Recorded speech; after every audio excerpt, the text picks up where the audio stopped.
Yo, what's going on, guys? Crispy Flakes here. Welcome to Extra Crispy. So this video right here is going to have us shooting like some of the best shorter shooters all time. You know, guys like Stephen Curry. He's not like short like height-wise, but he's kind of like, you know, skinnier and stuff.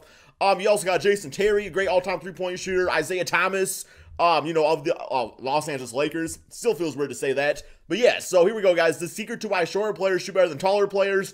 And even if you are a taller player, maybe you can use some of this stuff towards your advantage to become a better jump shooter when it comes to playing basketball. So let's get started. I know I need all the help that I can get personally because my jump shot it's not bad. It's also not great. Players, well, I have. So I did some research and found some information you may not believe. Let's believe it, man. I'm gonna believe it. What's up, everybody? It's Jimmy. And before we get into today's discussion, big shout out to my people over at SeatGeek for Nope. I don't do SeatGeek, man. I don't do SeatGeek, man. All right, here we go. Basketball. Height makes a big difference. Get it? You know, like height makes a big Anyways, out of the 500 players in the NBA, only 18 are 6 feet or shorter. 9 of the top 10 free throw shooters in the NBA are 6'5" or shorter. Wow. And we've all heard that guy at our local gym swear that if he was 6 inches taller, he'd be in the NBA. Yeah, okay, Tyler from 24. Although height definitely plays a large role on the court, it's not always a positive one. A perfect example of this is the correlation between shooting and height. Shorter players usually make for the best shooters and vice versa with taller players. Look at some of the greatest shooters of all time and nearly all of them fall within the same height. It's crazy how good Kevin Durant is at, you know, for being like 6'10". Dirk Nowitzki, well, any like really like stretch big out there too. Range. But this isn't always the case. Take Kevin Durant and Rajon Rondo for example. Durant is nearly 7 feet tall and is one of the best shooters in the league, and Rajon Rondo is the exact opposite at only 6'1". But for the most part, 6'1". why is this? Why are smaller players generally better at putting a ball in a hoop from a distance than taller players? Well, today we're going to answer that question, Bitch-ass or geometry. at least attempt to.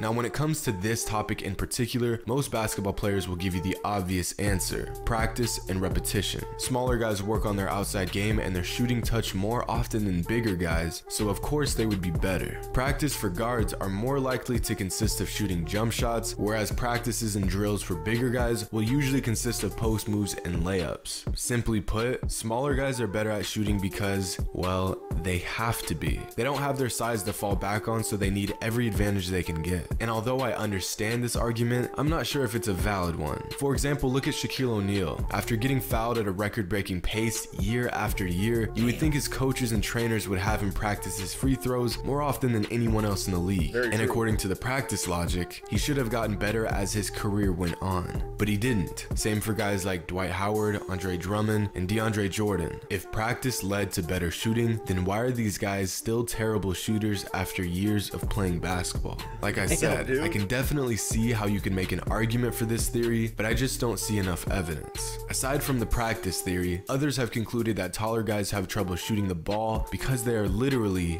too tall. Have you ever played on a shorter hoop and found that it's actually more difficult to hit jump shots? No, Well, I'll this fling that theory thing in, states man. that since taller players don't have to arc their shots as high as shorter players, their angle to the basket gives them much less room for error, resulting in a shot that looks more like a line drive. And science actually backs this theory. The higher you arc your shot, the better the angle the ball has going through the rim. But this still isn't enough evidence. An even crazier theory states that having longer arms and bigger hands makes shooting more difficult. Longer arms means the player must move the ball a further distance during their release. Not much, but enough to deviate the ball off path. Big hands? You think this would help a shooter control the ball, but apparently it's the exact opposite. Ever try to sink a deep shot with a Nerf ball? It's damn near impossible. The theory suggests the same goes for NBA players with large hands. They simply have a tough time with the finesse and the touch and end up just yeeting the ball. Now I can definitely see this being a factor, but guys like MJ and Kawhi Leonard are exceptions to this theory as well as many others. So if it's not the big hands and the long arms or the practicing, then what is it? What is the undeniable factor that makes bigger players worse shooters than smaller players?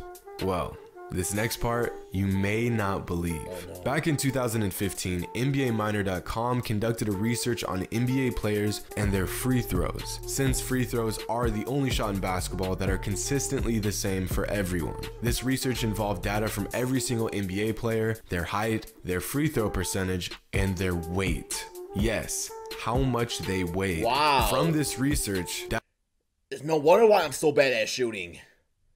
data concluded that although height and free throw percentage were heavily correlated, height is not the deciding factor. For example, players that are 6'5" had a higher free throw percentage than players that are just 6'1". However, what was concluded to a 99% significance level was a correlation between shooting ability and weight. Wow. In fact, they discovered that within a certain height range, players that weighed more were worse shooters. For example, when they tested players that were 6'9", they found that players under 237 pounds made 73% of their free throws, whereas players who weighed more than 237 pounds only made 64%. A difference of 9%. This same discrepancy was found throughout every height range. To conclude this evidence even further, they took all 58 NBA players that weighed between 230 and 240 pounds and split them into two groups, players taller than 6'10 and players shorter than 6'10. Although the taller players made slightly less than their shorter counterparts, the difference was only 3%. In other words, the extensive research conducted suggests that it isn't height that determines your shooting ability,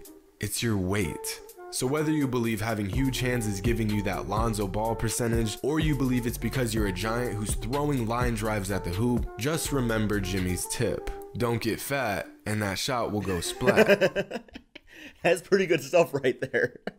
That is funny. It makes sense though, because you know somebody like Thon Maker. Thon Maker's like what, 7'1", 7'2", and he's a really good three-point shooter for a really tall guy, but he's very skinny. It also makes sense why somebody like Isaiah Thomas or Stephen Curry, both like smaller guys, would be able to shoot such a high percentage in the NBA.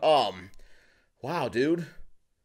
I'm gonna go hit the gym. That's not true. I'm gonna go eat probably some hot dogs for dinner, but I'll hit the gym tomorrow. I was there earlier, so protein. Hot dogs got protein in them, and I'm in Michigan, so Michigan hot dogs are pretty good for you. I mean, not good for you, but they're better than other places.